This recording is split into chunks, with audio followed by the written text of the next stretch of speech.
જેટલા જેટલા વિષ આપણે કહીને પોઈઝન, વિષ એટલે ઝેર, એટલું બધું ઝેર હોય કે તમે માણસ કદાચ એક ઢાંકણું પીવે તો તરત જ મરી જતા હોય. તો એ આપણે દવા ઉપર છાંટતા હોય, પાક ઉપર છાંટતા હોય અને એ પાછા આપણા ખોરાક સુધી પહોંચતા હોય. એટલા માટે આપણને આવા મહારોગ થાય.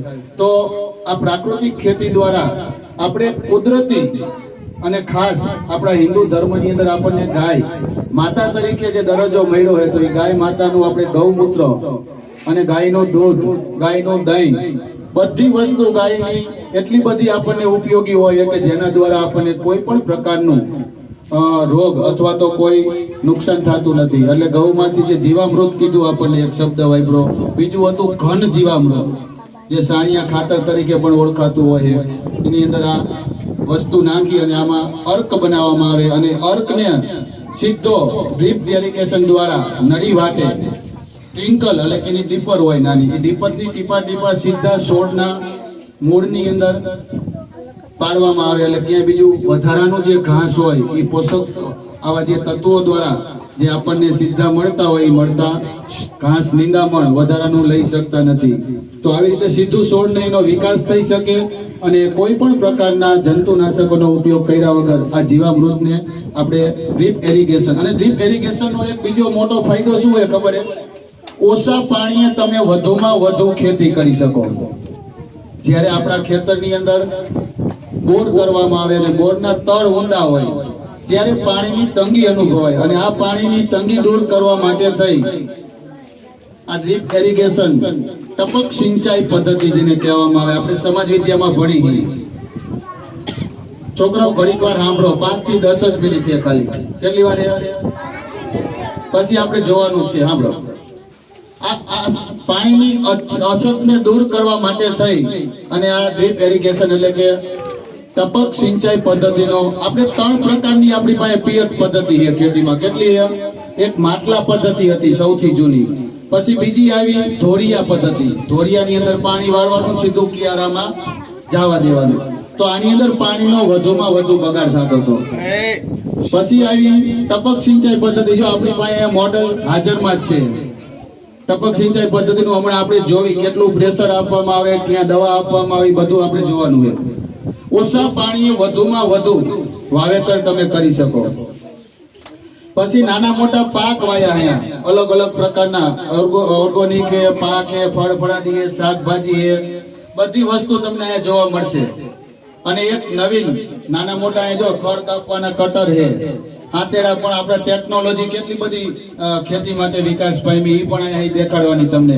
પછી સૌથી જૂની વસ્તુ એક મને અહીંયા આવતા વેત દરવાજાની અંદર દેખાણી હતી, જે આપણે આ કડબ કહીને સૂકો ઘાસ પૂરો, શું કહેવાય આપણે એને? શું કહો તમે? સાયર કે આપણી ભાષામાં સાયર કે, ઘણા કડબ કહેતા હોય, હુકી સાયર. એ હુકી સાયર ને કાપવા માટે હુડો પેલા આવતો. કોઈ હુડો જોયો હોય? એ હુડો આપણી પાસે અહીંયા હાજર છે. હમણાં તમને બધાને હુડો બતાવવાનો છે, તમે આવતા વેત જ જોયો. પછી આ બાગાયતી ખેતીનું પણ સરસ મજાનું જો અહીંયા એક આપણને ઉદાહરણ એના બાગાયતી ખેતી માટે થઈને બધા સાધનો નાના નાના વિકસાયા છે. ટ્રેક્ટર નાનું, ટ્રોલી નાની, એના હાથેડા બધાય નાના.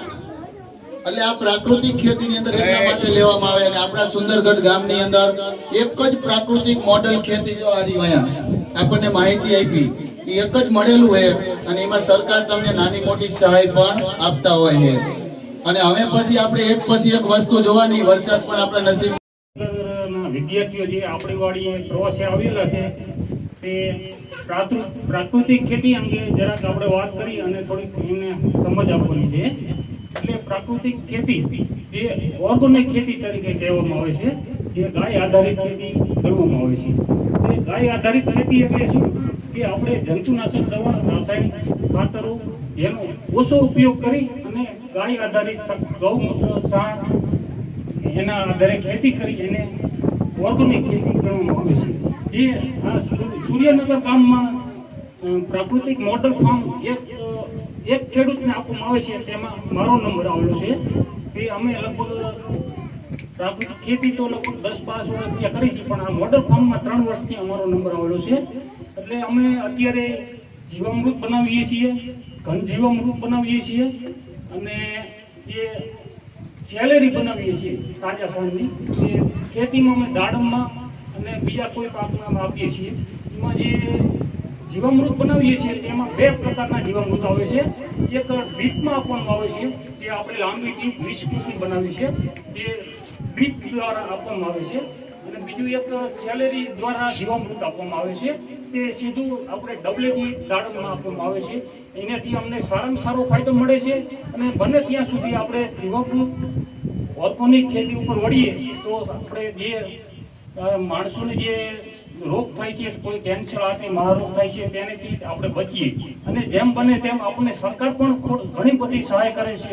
અમને પણ ઘણી સહાય કરે છે સરકાર, કે 12 મહિને 13-14 હજાર રૂપિયા જે ફાર્મ દ્વારા અમને મળે છે. એટલે જેમ બને તેમ આપણે ઓર્ગોનિક ખેતી તરફ વળીએ. બસ એટલું. જો ખેતી કરવાની થાય તો અત્યારે સમય એવો છે કે કેમિકલ ખૂબ મોટા પ્રમાણમાં ખેતરોની અંદર નાખવામાં આવે છે, જેના વિનાશકારી પરિણામો આપણે ઘણા બધા જોયા છીએ અને અત્યારે પણ જોઈ રહ્યા છીએ કે કેવી ખતરનાક દવાઓ આવે છે કે જેની ઉપર સૂચના લખેલી હોય છે, એ દવા છાંટ્યા પછી 24 કલાક સુધી વાડી ફરતે આંટો નહીં મારવાનો અને 15 દિવસ સુધી ખેતરની અંદર નહીં જવાનું. એ જ દવા છાંટ્યા પછી શાકભાજી સવારે ઉતારીને સીધા જ આપણા ઘરે આવે છે. આટલું બધું ખતરનાક ઝેર આપણા શરીરમાં જાય છે, તો આપણે વધારેમાં વધારે આગ્રહ રાખવાનો કે ગાય આધારિત ખેતી દ્વારા બનાવેલા કોઈ પણ ઉત્પાદનો એનો વધારેમાં વધારે ઉપયોગ કરીએ, એવો આગ્રહ રાખીએ. અને મેઇન વસ્તુ છે મુખ્ય જે ખેતીમાં જીવામૃત છે, તો જીવામૃત બનાવવા માટે આ બેરલની અંદર 200 લીટર પાણી લેવાનું છે.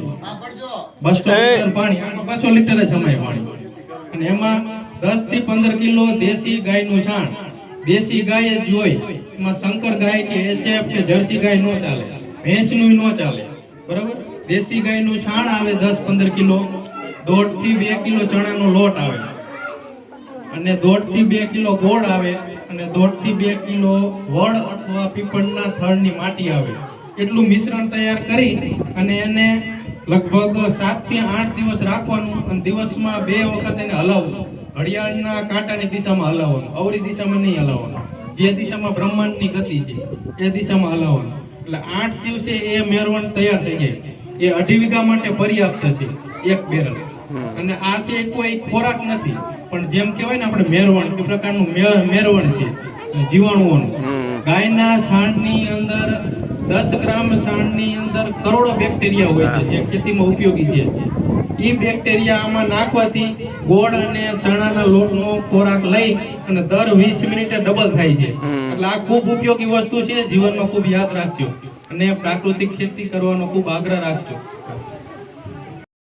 આજે ભાઈ બેગલેસ અંતર્ગત વાડી મુલાકાત રમેશભાઈ ભગવાનભાઈ પરમાર, એમની વાડી આપણે આવ્યા હતા. એમના બંને છોકરા, જેનું નામ જયેશભાઈ અને એક પ્રફુલભાઈ, અને આમ નાયણભાઈ પણ કે તમે બધા નાયણભાઈથી જ ઓળખો હો.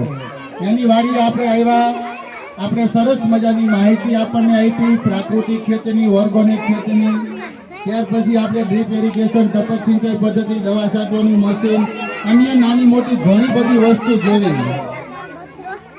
તો હવે આપણને સરસ મજાનું ભોજન પણ કરાયું એ લોકોએ. ઘણા ભાવથી અને ઘણા પ્રેમથી, હળવદથી ધક્કો ખાઈને ગરમા ગરમ સમોસા આપણને બધાને ખવડાવ્યા. તો આપણે શાળા પરિવાર વતી બધા બાળકો અને શિક્ષકો રમેશભાઈનો, જયેશભાઈનો અને ભાઈ નારાયણભાઈનો આપણે ખૂબ ખૂબ આભાર માની કે મુલાકાત લીધી અને આપણને સરસ મજાનો સાથ અને સહકાર આપ્યો. તો આપણે સૌ બધા એવી પ્રાર્થના કરી કે એમની વાડીની અંદર સૌથી વધારે ઉત્પાદન ભગવાન આપે, બરોબર ને? અને આપણે એનો આભાર માનીએ કે જે આટલી બધી વ્યવસ્થા આપણને કરી દીધી અને ભગવાન એમનું સારું કરે. અસ્તુ.